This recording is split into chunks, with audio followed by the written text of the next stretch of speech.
వందే మాత్రం.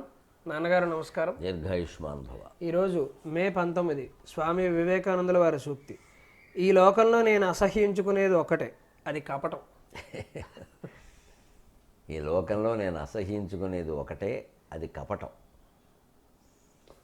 కపటాన్ని ఎందుకు అసహ్యించుకోవాలి? కపటం అంటే ఏమిటి? మోసం చేసే బుద్ధి. ఒక రకంగా కప్పటం.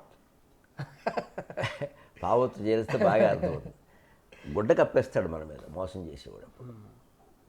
అంటే అందులో ఉండే అసలు విషయాన్ని గ్రహించలేకుండా చేస్తాడు. అందువల్ల కపటం చాలా కష్టం, భరించడం కష్టం. కానీ కపటాన్ని గ్రహించవచ్చు. మనం ఇలా మాటలు మొదలు పెట్టగానే ప్రశాంతంగా వినాలి. అందుకే ఇదివరకు చెప్పినట్టు ఎవరో చిట్ ఫండ్ కంపెనీల గురించో వాటి గురించో సైబర్ నేరాల గురించో మనకి మెసేజ్లు పంపించి చాటింగ్ మొదలుపెట్టి చెబుతుంటే ముందు ఏమీ మాట్లాడకుండా మనం స్పందించక వెంటనే అసలు ఇందులో 10,000 కడితే చాలండి ₹1,00,000 వస్తాయన్నాడు అనుకోవాడు. నేను దానికోసమే చూస్తున్నాను బాబు, చాలా అప్పుల్లో కూడా ఉన్నాను నేను, అసలు మీరు దేవుళ్ళో దొరికారు నాకు అని వీడు అన్నాడు అనుకో, వాడు దెయ్యంలో ముంచేస్తాడు. ఈ కంగారు పడక నిజంగా వీడు అప్పుల్లో ఉండొచ్చు, కంగారు పడుతూ ఉండొచ్చు. ఈ కంగారు వాళ్ళ ముందు ఎందుకు వ్యక్తం చేయాలి? ఆలోచిస్తామండి తర్వాత అది కాదు, ముందు చెప్పేదంతా విను, ఆలోచించదు నువ్వు. బాగుంది అని వింటాం. ఒకవేళ అంతగా ఉన్నా ఆలోచిద్దామండి, ఒక నెల తర్వాత మళ్ళీ ఫోన్ చేయి, ఒక 10 రోజుల తర్వాత చేయి అని చెప్పేసి కదా.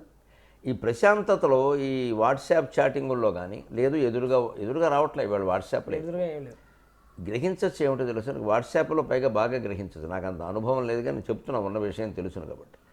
ఈ వీడియో కాల్ మాట్లాడినప్పుడు ముఖం ఎలా పడుతుంది? కోడిగుడ్డు ఆకారంలో పడుతుంది చూసుకోండి. సాధారణంగా కోడిగుడ్లో పడుతుంది ముఖం. దాన్ని నువ్వు బాగా పరిశీలనగా చూడు. వాడు మధ్యలో ఇలా అనుకుంటూ ఉంటాడు. అలాగా ఆ మాటలు చెప్పే విధానాన్ని చూడు. ఖచ్చితంగా కపటం ఉన్నవాడిని మనం గ్రహించవచ్చు. పూర్వమే చెప్పారు, ముఖం పద్మదళాకారం వచశ్చందన శీతలం హృత్కర్తరిసమంచ అతి వినయం ధూర్త లక్షణం. శ్లోకం గుర్తుపెట్టుకుంటే చాలా బాగుంటుంది. వాడు తామర పువ్వు కంటే ఆకర్షణీయంగా ముఖం పెట్టేస్తారు ఇక్కడ. ఇక మన క్షేమం కోరేవాడు ఇంతకంటే ఎవడూ లేడన్నట్టుగా. వెనక పేరు అనవసరంగానే ఒక పెద్ద కంపెనీ ఉండేది, దానికి దేశమంతా శాఖలు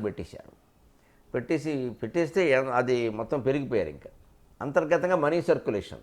కానీ బయటికి ఏంటంటే మీ బాత్రూమ్కి ఏ లిక్విడ్ వాడుతున్నారు, మాది వాడి చూడండి. అలాగే మీ మందులు ఏం వాడుతున్నారు, మావి వాడి చూడండి. వాళ్ళు ఎలా మాట్లాడేవారు తెలుసా విచిత్రంగా? వాళ్ళు చెప్పే విధానం. నేను కూర్చుని ఒక పార్కులో ఉండగా పక్క ఒక ఆవిడని కూర్చోబెట్టి ఒక ఆయన చెబుతుంటే నేను విన్నాను, ఎంత మా ఇవి చేస్తున్నాడు. అదేం లేదమ్మా, ఆవిడ పాపం ఎవరో ఇందాక కనపడ్డారు, నన్ను చూసి నువ్వు దేవుడా అని పిలిచారమ్మా, నా పేరు వెంకట్రావు అమ్మ, దేవుడు అంటారు ఏమిటంటే, నువ్వు వాడిన మందు వాడాకే నేను ఇలా ఉన్నానయ్యా అని దండం పెట్టాను. ఈ ఆడది వెంటనే పడిపోయింది. ఈ మాటలు చెబుతాడు అమ్మేవాడని ఆలోచించుకోవాలా. తర్వాత నేను నా దృష్టిలో పడిన తర్వాత ఒక 2 ఏళ్లకి ఆ కంపెనీ మూసేశారు. దాని మీద పెద్ద కేసులు నడిచి ఇప్పుడు దాని పేరు కూడా ఎక్కడా లేదు. కానీ అది ఎంతమందిని మోసం చేసింది? ప్రభుత్వ ఉద్యోగాలు చేసేవాళ్ళు రాజీనామా చేసి అందులో చేరారు. ఎందుకంటే ప్రభుత్వ ఉద్యోగం చేస్తే వచ్చేది 70,000 80,000 ఏదో వస్తుంది. ఇక్కడ నెలకి 7 లక్షలు 8 లక్షలు వస్తుంటే ఎందుకు చేయాలి నేను అని ఉన్న ఉద్యోగం మానేసి వాళ్ళ ఇంటికి వెడితే ఇంటి నుండి ఆ ఉత్పత్తులు ఉండేవి, ఆ పేస్టులు, డబ్బాలు, ఆ పౌడర్లు, ఇవన్నీ అంటే పలానా సంస్థ అండి మీరు కొనుక్కుంటే బాగుంటుంది. విచిత్రం ఏంటంటే రేట్లు ఎక్కువ, దాని ప్రయోజనాలు ఏవో గొప్పగా చెప్పేసేవారు. మొత్తం మూసేశారు. తర్వాత ఇప్పుడు అందరూ లోపలేసారు. నన్ను ఆవిడ దేవుడని పిలిచిందండి, నేనే ఆశ్చర్యపోయాను, అంత ఏం ఉపకారం చేశానమ్మా అని అడిగాను అంటుంటే, ఈ వినేది ఆడదైనా మొగాడైనా ఆలోచించద్దురా? ఈ దేవుడు మన దగ్గరికి పనికెట్టుకుని ఎందుకు వస్తాడు ఇక్కడికి? గుళ్ళో దేవుడిని కొబ్బరికాయలు కొట్టినా రావట్లేదే, వీడు ఎందుకు వచ్చేస్తాడు ఇక్కడికి? వీడిది ఏదో ఉంటుంది, లేకుండా నేనేం వాడికి మేనకోడలనా మేనత్తనా, ఎందుకు ఇస్తాడు నాకు ఇది అని ఎందుకు చెబుతాడు అసలు అని ఆలోచించద్దా కనీసం? వాడు అనగానే మనం అనేయడమే. పైగా మనలో ఉండే ఒక బలహీనత ఏమిటంటే, చాలామంది ఆడవాళ్ళు మగవాళ్ళు, మన తెలుగు వాళ్ళు ముఖ్యంగా, కాస్త మన కష్టాన్ని ఎదుటివాడు స్పృశిస్తూ మాట్లాడేసరికి మొత్తం వాడి ముందు బావురు మండం. ఇంకా అలా ఎప్పుడు బయటపడకూడదు. మనిషికి ఉండవలసిన గొప్ప లక్షణాల్లో ఒకటి ఏమిటంటే గాంభీర్యం పరికాపదం. శివానంద లహరిలో శంకరాచార్య, గాంభీర్యం అనే పరిక చుట్టూ ఉంటే మనిషి జీవితం అనే కోట సుఖంగా ఉంటుంది. కోట చుట్టూ అగర్తలాగా మన దగ్గరికి ఎవడో వచ్చి పిచ్చి కబుర్లు చెప్పకుండా గాంభీర్యం ఉండాలి, గంభీరంగా ఉండాలి. అసలు మనం ముఖ్యంగా ప్రవచనాలు చెబుతున్న వాళ్ళం కుర్రాడు కాబట్టి చెబుతున్నాను. నేనైనా ఎవరైనా జాగ్రత్త పడాల్సింది. ఎవరో కూడా పడుతూ ఉంటారు ఫోటోల కోసం వాటి కోసం. మనం ఎక్కడా లౌల్యం ప్రదర్శించకూడదు. చాలా గంభీరంగా నమస్కారం పెట్టుకుంటూ వెళ్ళిపోవాలి.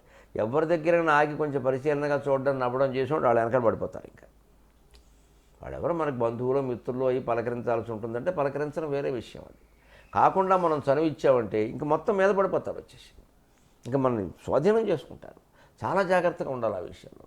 తేడా ఉండకూడదంటే దానికి తగిన ముళ్ళకంచెలు మనమే వేసుకోవాలి. మాట్లాడితే ఏమైంది, కూర్చుంటే ఏమైంది అనకూడదు. ఇంకా ముళ్ళకంచెలు మనమే వేసుకోవాలి. అక్కడ ఆ గాంభీర్యమే కాపాడుతుంది ఎప్పుడు. ఎందుకంటే చాలా రకరకాలుగా ఆడాళ్ళు మగాళ్ళు ఇంకా రకరకాలుగా ఉంటారు. ఇంకా ప్రసిద్ధుడైన వ్యక్తి, డబ్బు సంపాదిస్తున్న వ్యక్తి వెనకాలే పడతారు. వచ్చే చందన చేతన మాటలు కూడా మంచిగా కంటే చల్లగా ఉంటాయి. కానీ కర్తరి సమంచ, హృదయం మాత్రం కత్తెరతో సమానం అన్న. అవకాశం ఇచ్చామంటే కత్తిరెట్టు కోసేస్తాడు. ఆడలేదు మగాలేదు తేడా. ఎంతోమంది పెద్దవాళ్ళ జీవితాలు ఇందువల్లే నాశనం అయ్యాయి. ఈ సెలబ్రిటీగా బాగా ఎదిగిపోయిన వాళ్ళకి పేర్లు అనవసరం, కానీ ఈ వ్యామోహాలు కావచ్చు, డబ్బు వ్యామోహాలు కూడా. పారిశ్రామికవేత్తలు, రకరకాల వ్యక్తులు వచ్చేసి, సార్ వచ్చి ఒకసారి ఒక ఇటక అక్కడ పెట్టండి సార్, భూమి పూజ, ఒక ఇటక అక్కడ పెట్టండి సార్ అని అంటాడు. 1,00,000 రూపాయలు ఇచ్చేస్తానంటాడు. మనం ఏమనుకుంటాం, ఇంత ప్రవచనం చెప్తే 5,000 10,000 కూడా ఎవరు ఇటక పెడితే 1,00,000 రూపాయలు ఇస్తాడు. ఆ ఇటకలన్నీ మన సమాధికి పెట్టకూడదు. ఆ పని మంద కాదు. 4 మంచి మాటలు చెప్పడమే మన పని తప్పితే ఇటకలు ఎడ్డవను ఇడ్లీలు అమ్మడం మన పని కాదు. వాడు ఎన్ని కోట్లేనేమని, నమస్కారం అండి, మీరు మీ సంస్థ చాలా బాగుండాలి, నమస్కారం, వెళ్ళొస్తాం, నేను రాలేను. అబద్ధం చెప్పానో తప్పించుకోవాలి. అంతేగాని ఇలాగా మన గుడ్ విల్ అంటామే దాన్ని అమ్మేసుకోవడం, ఆశీర్వచనాన్ని అమ్మేసుకోవడం, ఈ దశకి రాకూడదు. ఆశీర్వచనం అందరికీ ఉంటుంటే ఒక భగవంతుడు ఆశీర్వదిస్తాడు, మనవరం ఆశీర్వదించడానికి ఇక్కడ. అంతే నవజీవన సందేశం. అంతే.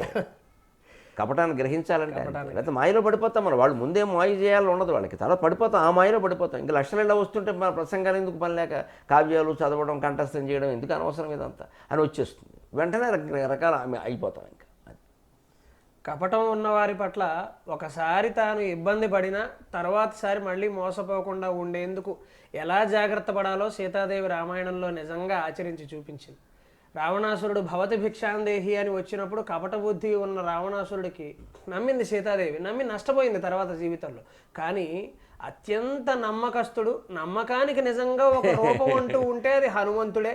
అటువంటి హనుమంతుడు వచ్చి రామకథాగానం లంకలో చేస్తూ ఉంటే ఇటువంటి లంకా ప్రాంతంలో రామకథాగానం ఎవరు చేస్తారులే అని మొదటి ప్రమాణం చూపించిన నమ్మలేదు. హనుమంతుడి కిందకు వచ్చి నమస్కరించి నేను రామబంటు నమ్మని చెబితే ఏమిటి నమ్మకం, రాముడు నీకు ఏ రకంగా పరిచయం, ఎక్కడ కలిశారు, మీరు ఏ ప్రాంతంలో కలిశారు అని రకరకాల ప్రశ్నలు వేసి ఒక అనుభవం. ఫలానా కథ చెప్పగానే ఫలానా కథ నేను ఎలా కలుసుకున్నానమ్మా అలా కలుసుకున్నానని చెప్పగానే అవునా రాముడు ఒక్కడే నా కోసం అక్కడ బాధపడుతున్నాడా అన్న. అంటే అమ్మవారి ప్రశ్న ఏమిటంటే పక్కన లక్ష్మణుడు కూడా ఉండాలి కదా, కీలకం చెప్పాలి. అది కూడా చెబితే అయితే రాముడి గుణవర్ణన రూపవర్ణన చేయడు. అంటే ఫిజికల్ ఫీచర్స్, మెంటల్ ఫీచర్స్ అన్నీ అడిగింది. మానసికమైన లక్షణాలు, భౌతికమైన లక్షణాలు అన్నీ కూడా వర్ణించి అప్పుడే నమ్ముతాను. అన్నీ చెప్పాక కూడా ఎప్పటికైనా నమ్ముతావమ్మా అని అంగుళీయకం చూపిస్తే ఏమో ఇది తస్కరించావేమో, ఈ అంగుళీయకం ఎక్కడి నుంచి వచ్చిందో ప్రమాణం చెప్పట్టు. అది కూడా చెప్పాక నీ నిజమైన స్వరూపాన్ని చూపిస్తే కానీ నేను నమ్మను అని అమ్మవారు చెబుతుంది. అప్పుడు హనుమంతుల వారు తన అసలైన స్వరూపాన్ని చూపిస్తే నమ్మేనయ్యా నువ్వు రామబంటువే అంట. అంత జాగ్రత్త ఈరోజు ఆధునిక తరంలో అమ్మాయిలు కొత్త కొత్త పరిచయాలు ఏర్పడుతున్నప్పుడు ఇంత జాగ్రత్త పడాలి. హనుమంతుడి విషయంలోనే సీతాదేవి అంత జాగ్రత్త పడినప్పుడు కొత్త వాళ్ళ విషయంలో ఏదో ఆన్లైన్లో పరిచయం అయ్యారని చెప్పి మనం ఎంత జాగ్రత్త పడాలి? అలా జాగ్రత్త పడకపోతే ఇలా కపటానికి మనం బానిసలైపోయే ప్రమాదం ఉందని ఆధునికంగా మనకు అద్భుతమైన ఉదాహరణలు చెబుతూ సందేశాన్ని అందించారు. రేపు మే 20వ తేదీ మరొక అద్భుతమైన సూక్తితో వివేకానంద శంఖారావం కార్యక్రమంలో మళ్ళీ కలుసుకుందాం. అప్పటి వరకు తెలుగులో మాట్లాడదాం.